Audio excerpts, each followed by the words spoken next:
Hey everyone, my name is Yuki. Welcome to our YouTube channel Sharma's math जादू।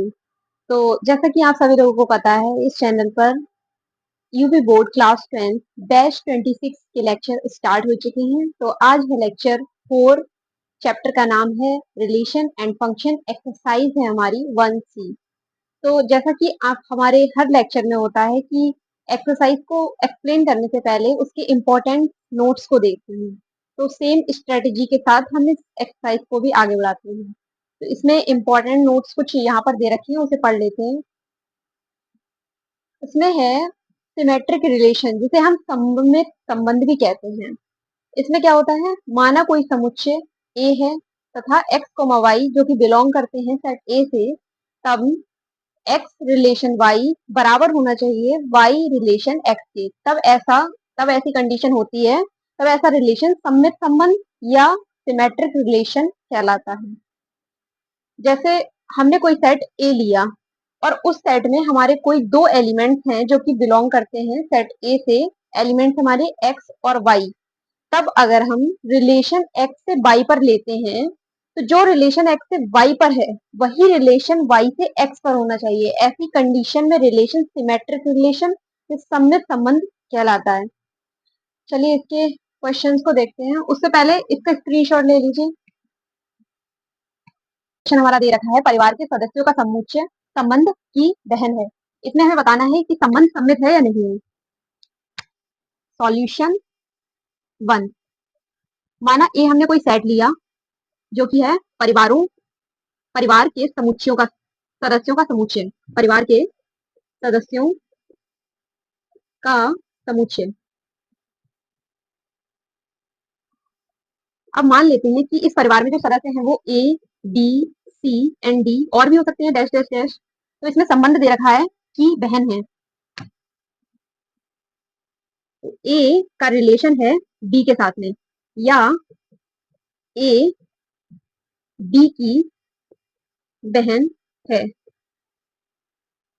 परंतु B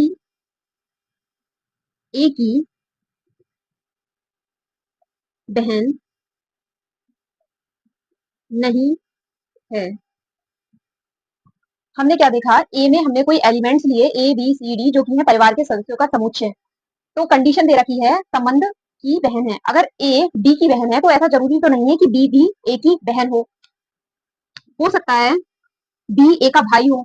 दोनों ही condition हो सकती है, बी ए की बहन भी हो सकती है और बी ए का भाई भी हो सकता है। तो दो कंडीशन यहाँ पर बन रही है। तो अगर ऐसा होता है कि जब दो कंडीशन बनती है तब हमारा संबंध सम्मित नहीं होता है। तो अतः संबंध सम्मित नहीं है।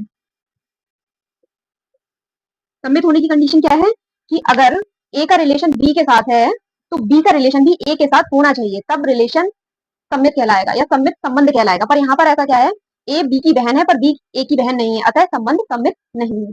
नेक्स्ट क्वेश्चन देखते हैं।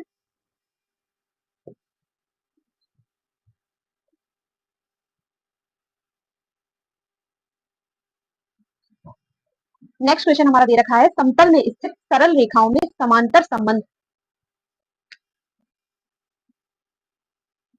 माना ए तथा बी दो रेखाएं समतल में स्थित हैं। तब रिलेशन इनके बीच क्या है कि ए समांतर है बी के। रेखा ए समांतर है रेखा बी के, या इस तरह से भी लिख सकते हैं ए समांतर है बी के, परंतु रेखा बी भी समांतर है रेखा ए के, या रेखा बी समांतर है ए के। इस तरह से भी लिख सकते हैं। तो इसमें क्या है कि रेखा ए समांतर है रेखा बी के और रेखा बी भी समांतर है रेखा ए के। जब इस तरह की कंडीशन बनती है तो ऐसा संबंध सम्मित संबंध होगा। अतः संबंध सममित होगा।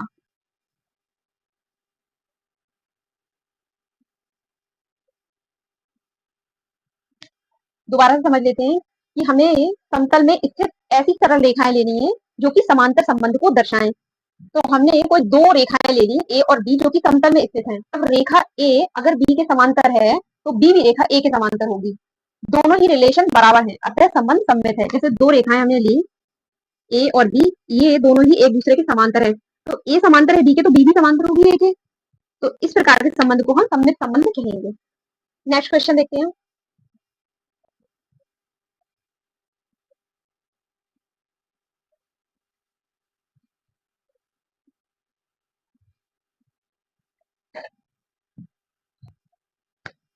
सॉल्यूशन 3, क्वेश्चन नंबर है हमारा। क्वेश्चन क्या बोलता है? समतल में स्थित त्रिभुजों में सर्वांग संबंध। सर्वांग के लिए क्या होता है? हमने कोई दो त्रिभुज लिए, ए, बी और सी। दूसरा त्रिभुज हमने लिया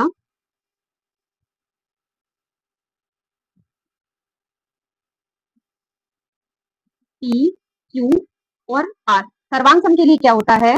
सम्मुख कोण और सम्मुख भुजाएं अगर बराबर होती हैं तो दो त्रिभुज सर्वांग सम त्रिभुज कहलाएंगे। सम्मुख भुजाएं कौन सी हो गई? बीसी की सम्मुख भुजा क्यू आर, बीसी बराबर है क्यू आर के, और एबी की सम्मुख भुजा है क्यूपी, तो एबी बराबर है क्यूपी के। और एसी की सम्मुख भुजा कौन सी होगी? पी और आर, तो एसी की सम्मुख भुजा है पी आर। ये कौन सी हो गई? सम्मुख भुजाएं, सम्मुख भुजाएं।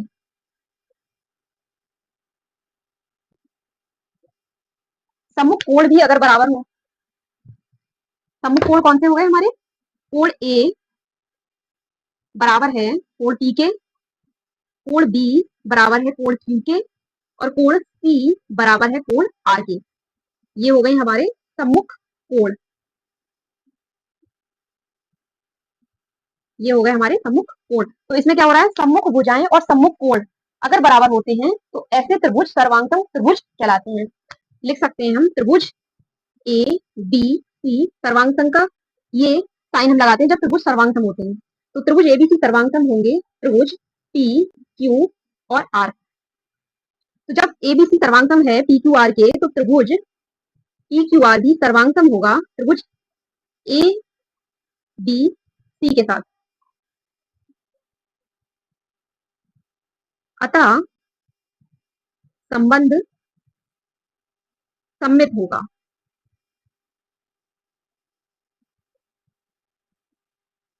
एबीसी सर्वांगसम है पी क्यू आर के और पी क्यू आर भी सर्वांगसम है एबीसी के, अतः संबंध सममित होगा।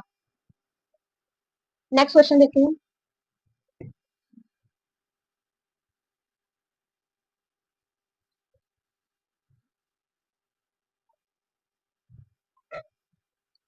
क्वेश्चन दे रखा है समतल में स्थित त्रिभुजों में समरूप संबंध। कोई भी दो त्रिभुज समरूप कब होते हैं? माना हमने कोई दो त्रिभुज लिए, ए बी और सी। दूसरा त्रिभुज हमने ले लिया डी ई और एफ। तो समरूपता की कंडीशन होती है कि जब सम्मुख भुजाओं का अनुपात बराबर होता है तब त्रिभुज समांतर समरूप संबंध कहलाता है। तब ऐसे त्रिभुज समरूप त्रिभुज कहलाएंगे। सम्मुख भुजाएं कौन सी हो गई? ए बी के सम्मुख भुजा है हमारी डीएफ, तो ए बी अपॉन डीएफ सम्मुख भुजाओं का अनुपात। दूसरी सम्मुख भुजा कौन सी हो गई? एसी की सम्मुख भुजा है डीई, एसी की सम्मुख भुजा है डीई, और बीसी की सम्मुख भुजा है ईएफ, बीसी की सम्मुख भुजा है ईएफ। तो जैसा कि मैंने अभी बताया था कि सम्मुख भुजाओं का अनुपात अगर बराबर होता है तो ऐसे त्रिभुज समरूप त्रिभुज कहलाते हैं। तो देखो इनका रेशियो बराबर है, A B upon D F बराबर है एसी अपॉन डीई के, और बीसी अपॉन ईएफ भी इसी के बराबर है। तो हम लिखेंगे त्रिभुज एबीसी समरूप होगा त्रिभुज डीई एफ के, तथा डीई त्रिभुज डीई एफ भी समरूप होगा त्रिभुज ए बी सी के। भाई जब त्रिभुज एबीसी अगर समरूप है डीईएफ के, त्रिभुज डीईएफ भी एबीसी के समरूप होगा। क्यों? क्योंकि अगर हम डीएफ अपॉन एबी करें तब भी रेशियो सेम रहेगा। अगर हम ऐसे करते हैं, हम पहले इस त्रिभुज को ले लें डी एफ ई को, तब क्या होगा, डीएफ अपॉन ए भी हो जाएगा और डीई अपॉन एसी हो जाएगा और यहाँ पर ई एफ अपॉन एसी, तब भी सेम कंडीशन बन रही है, रेशियो तो तब भी बराबर है, सम्मुख भुजाओं का अनुपात तब भी बराबर है। तो हम कह सकते हैं कि डीई एफ भी समरूप होगा त्रिभुज एबीसी के। अतः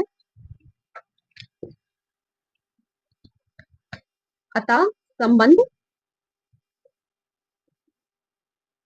सम्मित होगा।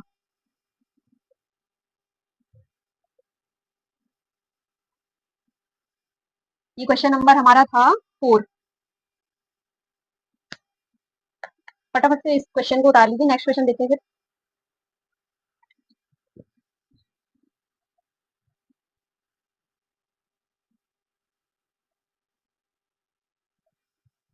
क्वेश्चन दे रखा है पूर्णांकों के लिए संबंध का वर्ग है। पूर्णांक क्या होते हैं?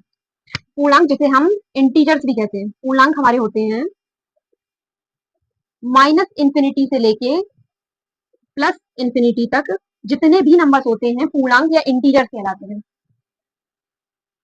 तो हमने ए कोई सेट ले लिया जो कि पूर्णांकों का सेट है। पूर्णांक हमारे क्या हो गए, -3, -2, -1, 0, 1, 2, 3 डैश डैश डैश आगे तक भी हो सकता है ये। तो ये हमने कोई पूर्णांकों का सेट ले लिया, तो इसमें संबंध क्या दे रखा है, संबंध दे रखा है का वर्ग है। अगर हम इनमें से कोई एक भी डिजिट उतारें, हमने ले लिया 2 ले लिया, सपोज करो 2 का वर्ग 4 है, 2 का वर्ग हमारा क्या होगा, 4 होगा। परंतु 4 का वर्ग 2 नहीं है,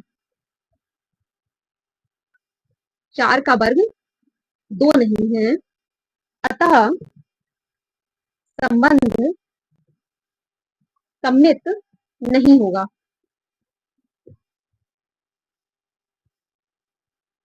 सम्मित होने की कंडीशन क्या थी कि अगर 2 4 का वर्ग है तो 4 भी 2 का वर्ग होना चाहिए था, पर यहाँ पर क्या हो रहा है, 2 4 का वर्ग है परंतु 4 का वर्ग 2 नहीं है, अतः संबंध सम्मित नहीं होगा। ये दोनों रिलेशन अगर बराबर हो जाते तो संबंध सम्मित हो सकता था, पर यहाँ पर ऐसी कंडीशन नहीं है, इसलिए संबंध सम्मित नहीं होगा। नेक्स्ट क्वेश्चन देखते हैं।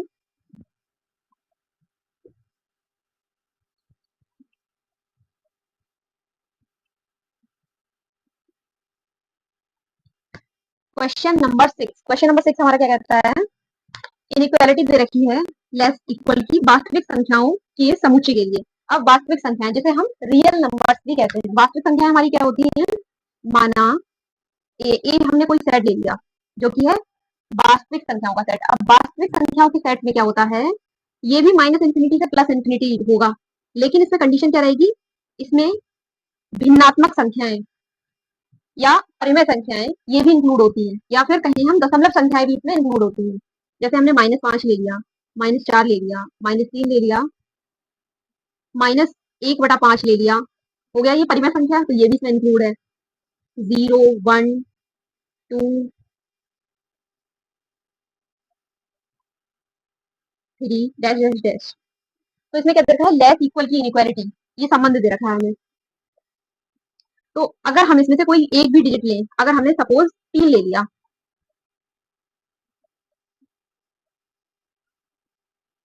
3 लेस हमने ले लिया, 3 लेस है 4 से, 3 कम छोटा है 4 से, परंतु 4 छोटा नहीं है 3 से, अतः संबंध सम्मित नहीं है।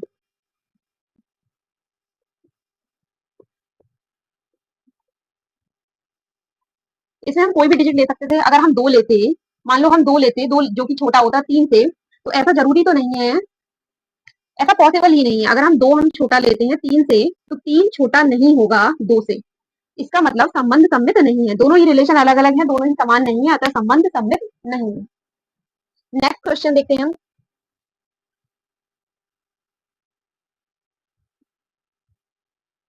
क्वेश्चन दे रखा है a + b = 5, solution number 7। a plus b is equals to 25 दे रखा है हमें, तो b प्लस ए भी 25 होगा, हो सकता है। अतः संबंध सममित है। a प्लस बी भी 25 होगा और b प्लस ए भी 25 होगा, अतः संबंध सममित है। अगला क्वेश्चन भी सेम इसी के जैसा है।